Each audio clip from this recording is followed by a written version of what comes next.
Welcome to Heart with Mama Colleen.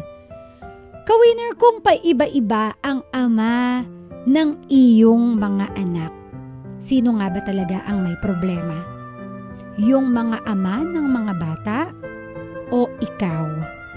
Ating alamin ang kwento ni Angelique dito sa Heart to Heart with Mama Colleen. Dear Mama Colleen, kailangan ko ng payo mo. Itago mo ako sa pangalang Angelique, 24 years old. Natatakot akong mag-isa ngayon dahil inaatake ako ng anxiety. Hello, uy! 4 ang anak ko. Isang kambal na 7 years old, isang 5 years old at isang 4 months old. Magkakaiba ang mga tatay nila. Yung tatay ng bunso ko, iniwan na ako. Sumakabilang bahay po. Sumakabilang bahay Pinatulan niya yung single na may tindahan ng cellphone sa may bayan. Baka para only cellphone na siya. Ayan tayo Hello, uy! Magtatatlong araw na kaming hiwalay. Wala ako masabihan. Wala rin akong maasahan sa tinitirhan ko ngayon dahil maliliit pa ang mga anak ko at ang mga kapitbahay ko, puro mga marites pa na akala mo kay Pepeperto. Ano daw? Kay Pepperfect. In English ko na lang. Mga makasalanan din naman. Hello, uy! Na kung makachismis sa buhay ko, akala mo walang mga dungis. Wala akong trabaho sa ngayon. Wala rin naman akong balak na bumalik na sa ina kong mas mababa ang lipad. Grabe naman. Hello, uy! Pero Mama Colleen, ayaw kong mag-isa sa buhay. At pagod na rin ako sa ganitong buhay. Hanap na ba ulit ako ng bagong lalaki na makakatuwang? Baka sakali this time, umayos na ang buhay ko.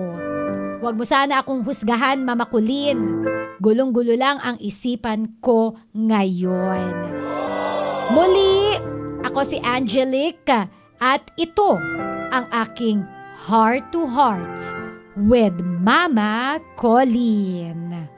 Heart to Heart with Mama Colleen. Heart to Heart with Mama Colleen. Heart to heart sa umaga. Heart to Heart with Mama Colleen. Heart to Heart with Mama Colleen. Una sa lahat, nasaktan ako sa sinabi mo na huwag kitang husgahan. Grabe ka sa akin, ganun ba ako? Wow!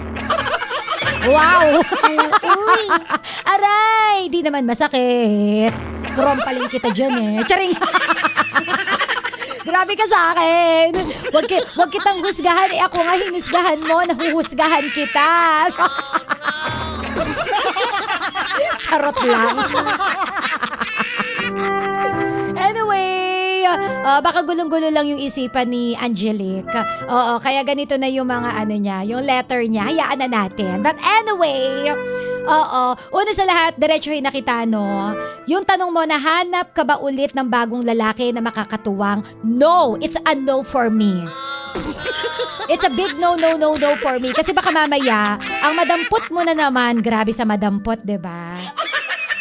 Baka mamaya ang makatuwang mo na naman, hindi katuwang sa buhay. Baka sumakabilang bahay na naman siya. Diba? Kumbaga, ibig sabihin ko, walang assurance kung yung mahanap mo ba, matino o hindi. Paano kung hindi? Di another anak na naman yan. Di another problema na naman yan. Hello, Diba? Na imbes na masolusyonan mo muna sana yung problema na gumugulo sa isipan mo, baka lalo lang gumulo uli kasi madadagdagan na naman yung anak mo. Imaginein mo, 4 months old pa lang yung anak mo, naghahanap ka na kaagad ng kapalit. Yung totoo.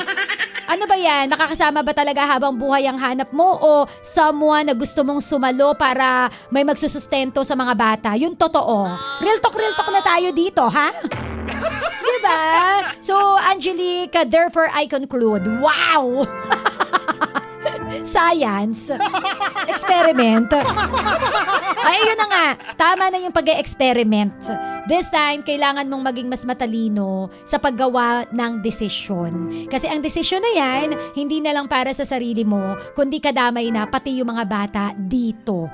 'Di ba? Wala tayong assurance sa ngayon. Wala makapagsasabi, hindi ikaw, hindi ako, hindi yung mga perpekto mong kapitbahay. Hello, Oo, uy. kahit sila hindi nila masasabi kung halimbawa na maghahanap ka ng kapalit, sigurado na ba itong kapalit na ito? 101% siya na ba talaga ang tingin mong makakasama mo habang buhay? Walang makapagsasabi. So therefore, I conclude, total gulong-gulong-gulo pa rin naman talaga ang isipan mo ngayon.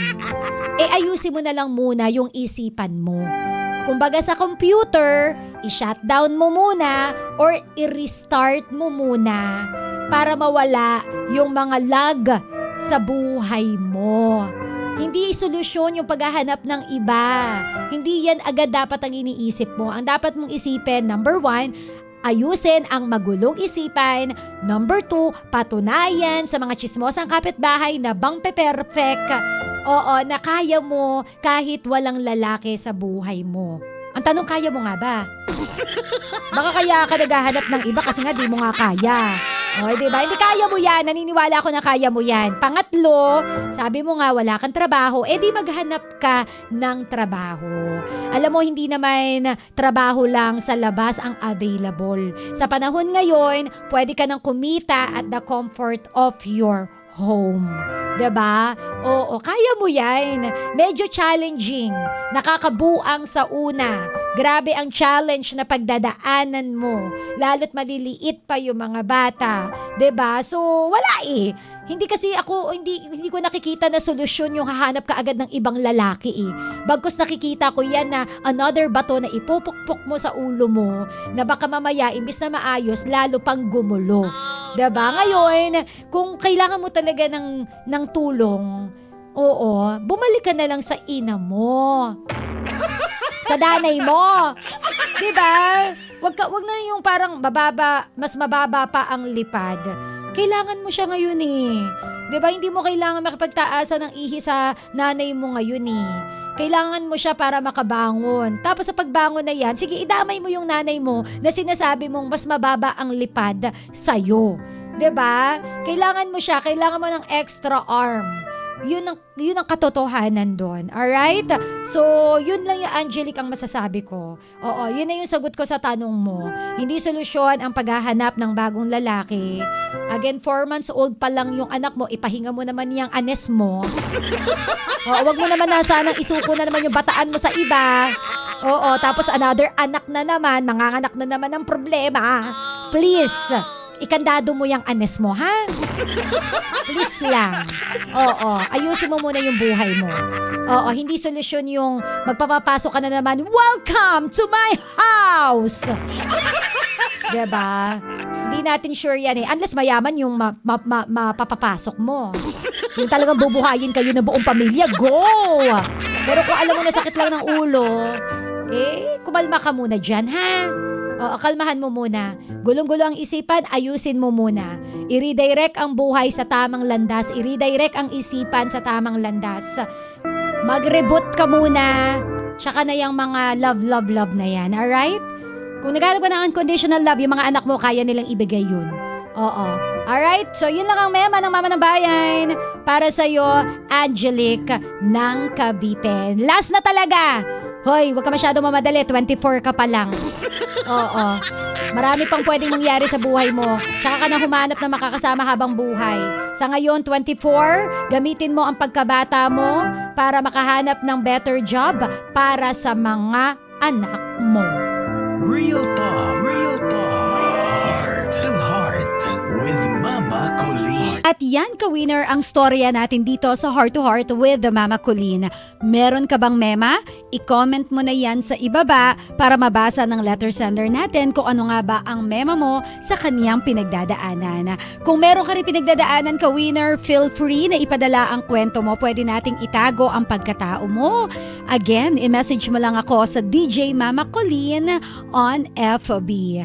At syempre, huwag kalilimutan na mag-like, subscribe dito po sa aming YouTube channel for more storya sa programang Heart to Heart with Mama Colleen. Ikaw ay dadamayan hanggang ikaw ay labasan ng ngiti sa iyong mga labi. Istorya mo ang bida sa Heart to Heart with Mama Colleen. I-follow na kami sa aming mga social media accounts.